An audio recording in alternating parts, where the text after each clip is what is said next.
Hello and welcome everybody to this video. I am so excited to show you this game which was between Sandipan CHanda and Arjun Erigaisi in the round 2 of the World Rapid Championship 2025. This is such an interesting game with so many tactics and sacrifices that it is total chaos. I'll directly show you the board. Here you can see a player like Arjun who lives above 95% accuracy had 77% accuracy. So yeah, that is something you can see and tell that this game is going to be so much fun to watch. So yeah, we'll start the game. I won't go in depth in the opening because there's a lot to see further. So we'll just move through the opening, and with the white pieces is Sandipan CHanda and with the black pieces is Arjun Erigaisi. And here after the opening, at this point Sandipan was like, okay, I have 14 minutes. Both the players were in prep and he striked with the move h4, and not only h4, he went with h5. G4. Sandipan went all out into the opening to the black king, saying that what are you going to be doing to my attack? Rook G1 came in and then G5. Even though it was not a very nice move, but practically you can see already the players are down the clock. So there is a lot of things happening already. By the way, knight here on e4 was already a pawn sacrifice that black did, so that black gets the initiative. So g5, pawn takes and f3. Knight takes knight, queen takes and f6, and already we start with the sacrifices on move number 18. f4. Here white sacrifices knight just because if pawn takes, you also trap the black bishop, and black bishop cannot go anywhere, and white has a slight advantage because this pawn is falling. The king is super weak. You can go with h6 into the play and white is doing so good. So hence Arjun did not take the knight and instead played the move knight to f5. So the move knight f5 not only threatening this, also the bishop, it's cutting off the bishop's diagonal. And now here we see knight g6 by Sandipan attacking the rook. And the second sacrifice of the game is right here when black took the pawn. G takes f4. Here though the best move was bishop takes f4, but black plays g takes f4, giving up the rook on f8 because of the activity. You can see white king is already in the center, cannot castle short. If white tries to castle long, then also black's pieces are already ready to pierce into the game. So black sacrificed the rook, white did not take. Instead bishop takes knight happens, pawn takes, and still the rook is hanging. You can see white is already down 2 pawns in the match, and it is move number 21. Both the players have 3 minutes on the clock, and I'll tell you, it hasn't even started yet. You can see 2 pawns down white, but black has this triplets. King is not so safe. You can see h6 coming in. This knight is a monster, and this rook is also doing super well. And hence white thought I would not trade my super monster with this rook and instead long castle, which was the best move in the position. And now Erigaisi was like, okay, I gave my rook for a couple of moves, you did not take it, so I'll just slide it and give it some safe air. h6 instant, you can see h6 was played because pawn takes and there can be nice discoveries. The rook is sitting down on g1 doing a very nice job. And here we see the move f3. f3, the idea being is to come in with your rook as well and put potential threats on the c2 square with the c7 bishop and the c7 rook and the rook on e2. White played rook to h1, which was not a very nice move, and instead a move like rook de1 was better, so that this rook does not come in, but rook h1. And now here we see the best move, that was king played to f7. The point of rook h1 was simple, that you push and push here, your knight is here, the rook will have to take it and you'll get a free rook. So the best move was king f7. So now the rook and the queen both are eyeing here. the knight is attacked, and guess what? Guess what? White sacrificed that knight by playing the move queen d3. So queen d3, this knight is hanging, but of course black will not take it, because if black takes, then simple rook bg1, king goes behind and queen takes f3, or rook takes g7, blows off the black king, and it's going to get mated after queen f3. The queen is piercing in, h7 h8 is coming, and yeah, white is doing super well. So of course Arjun did not take the knight and instead played the move queen to c8. This is such a good move. You do not want to bring your queen here and defend this pawn, because then h7 h8 is coming.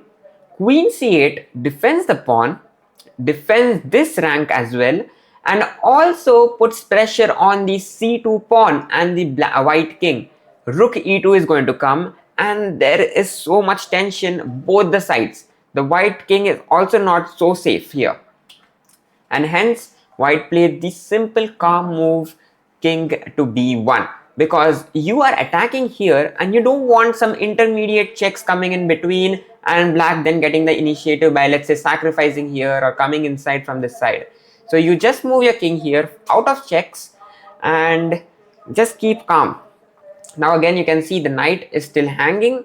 We won't take it, but instant rook, the pawn took the pawn on h6, rook takes, and now here we see rook coming to e2. Here the best move in the position was not rook e2, but guess what? I know you can see the bar, so I'll just remove these of course in the video, but rook takes on c2. Okay, my bad. Rook takes on c2 was the best move here in the position, sacrificing your rook, because if queen takes, then you simply go queen takes, king takes, and rook e2 check. King will come behind and simply f2, and you are winning, because this is coming. Your bishops are also here, they'll come from this side, and somehow black will have this pawn advancing, queening, and getting back the material. Also black can anytime go here, attack the rook, pick up this knight, and black is doing well. So rook c2 was a tremendous move, sacrificing your rook, getting this f2, getting the king g7 ideas.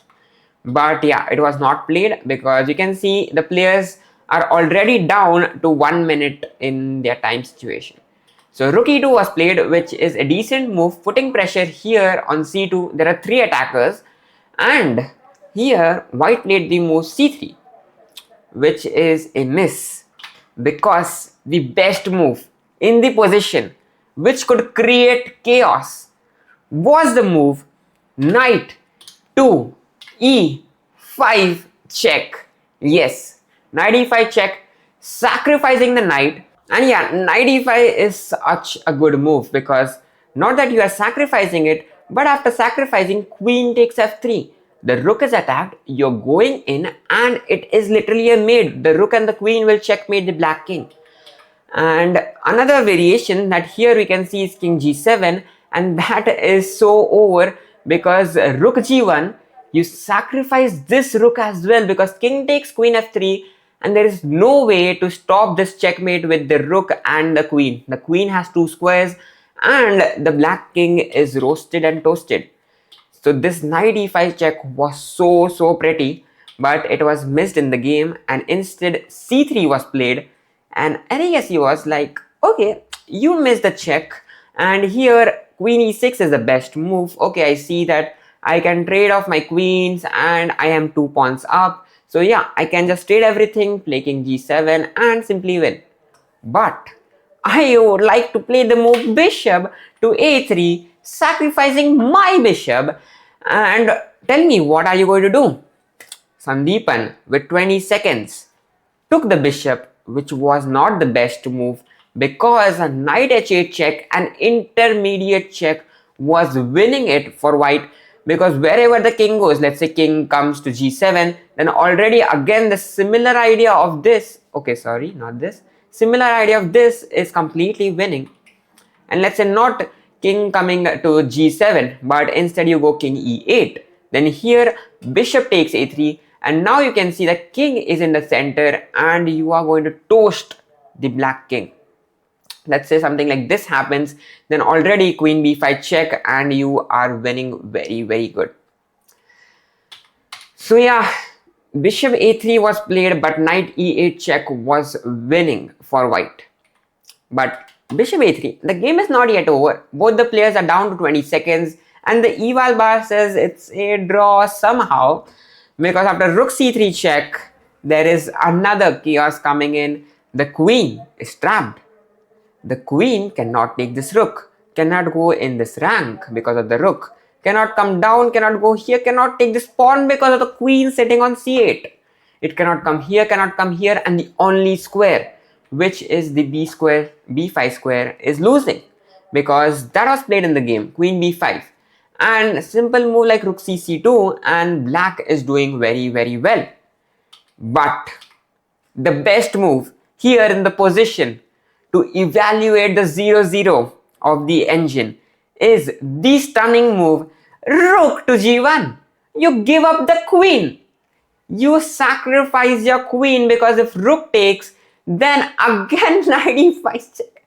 Another sacrifice because if pawn takes, then rook check, king comes here, bishop check, rook check, king goes bishop check, the bishop comes out, rook is giving a check, and like this, not only you're winning the queen, but it is a checkmate. Tremendous. Tremendous variation of sacrificing your queen by playing the move rook g1 followed by knight e5. And let's say you do not want to take this knight.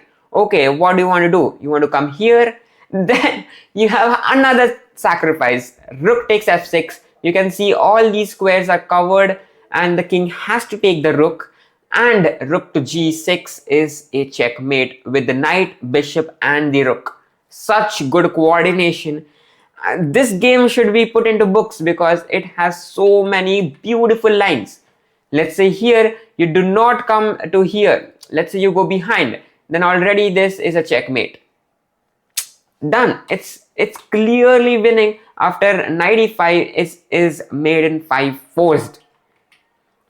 So after rook g1, the tremendous move is to justify the 0-0 is to play the move rook g2.